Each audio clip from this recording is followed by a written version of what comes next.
नमस्कार मित्रों, मेरे चैनल में आपका स्वागत है। आज मैं आपके लिए चांद छठ के व्रत की कथा लेके आई हूँ। चांद छठ का व्रत कुंवारी कन्याओं द्वारा रखा जाता है और विवाह के पश्चात प्रथम वर्ष में इसका उद्यापन किया जाता है।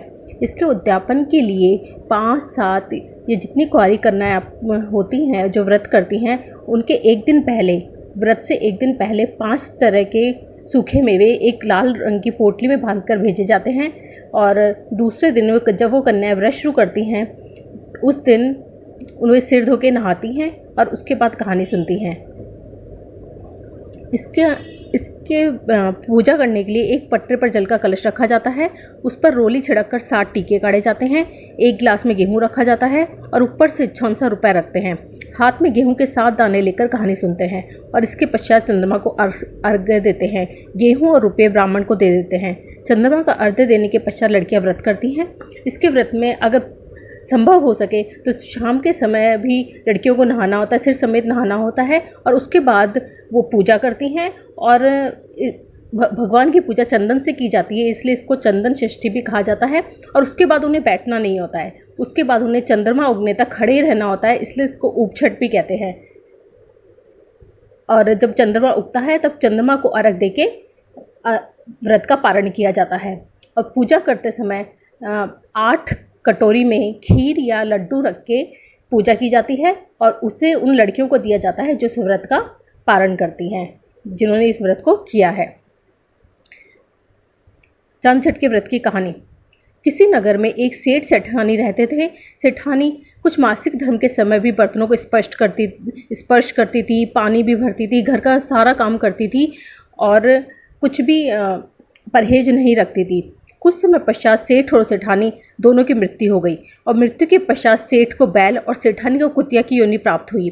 दोनों अपने पुत्र के घर में रहते थे। बैल खेत जोतता था और कुतिया घर की रखवाली करती थी। पिता का श्राद्ध था। पत्नी ने खीर बनाई। वह किसी काम से बाहर गई तो एक चील खीर के बर्तन में सांप डाल गई। बहू को इस बात का पता ही नहीं चला, पर कुतिया ये सब देख रही थी। उसे मालूम था अगर खीर में चील सांप गिरा गई है। कुतिया ने सोचा कि अगर इस खीर को खाने से ब्राह्मण मर जाएंगे, अतः कुतिया ने खीर के भगोने में मुंह डाल दिया। गुस्से में भरकर बहू ने कुतिया को जलती लकड़ी से मारा, जिससे उसकी रीढ़ की हड्डी टूट गई। बहू ने वह खीर फेंक दी और दूसरी खीर बनाई। सब ब्राह्मण भोजन करके चले गए, परंतु बहू ने कुतिया को जूठन तक न दी। रात होने पर कुतिया और बैल बातें करने लगे। कुतिया बोली, आज तो तुम्हारा श्राद्ध था, तुम्हें तो खूब खाने को मिला होगा, मुझे तो आज कुछ भी खाने को नहीं मिला। उल्टे मेरी पिटाई और हो गई। उसने वह खीर और सांप वाली बात बैल को बताई। बैल बोला, आज तो मैं भी भूखा हूँ, कुछ भी खाने को नहीं मिला, आज तो 2 और दिनों से ज़्यादा काम करना पड़ा। बेटा और बहू बैल और कुतिया की वार्तालाप सुन रहे थे।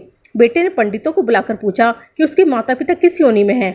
पंडितों ने बताया, तुम्हारी माता कुतिया योनि और बाप बैल की योनि में तुम्हारे घर पर ही हैं। लड़का सारा रहस्य जान गया। उसने अपने माता पिता बैल और कुतिया को भरपेट भोजन करवाया और पंडितों से उनकी वर्तमान योनि से छूटने का उपाय पूछा। पंडितों ने परामर्श दिया कि भाद्रपद की कृष्ण पक्ष की षष्ठी को जो कुंवारी कन्याएं चंद्रमा को अर्घ देने लगे, तो ये दोनों प्राणी अगर अर्घ्य के नीचे खड़े हो जाएंगे तो इनकी योनि से छुटकारा मिल जाएगा। और तुम्हारी माँ ऋतुकाल में सब बर्तन छूती थी, इसी कारण इसे यह योनि मिली। उस लड़के के एक बेटी भी थी, उसने अपनी पुत्री से चांद छठ का व्रत करवाया और उसके अर्घ्य के पानी से अपने माता पिता को छींटा दिलवाया, जिसके कारण उनकी योनि छूट गई और दोनों को मोक्ष प्राप्त हुआ। जो भी इस व्रत को करेगा उसे मोक्ष अवश्य मिलेगा। धन्यवाद।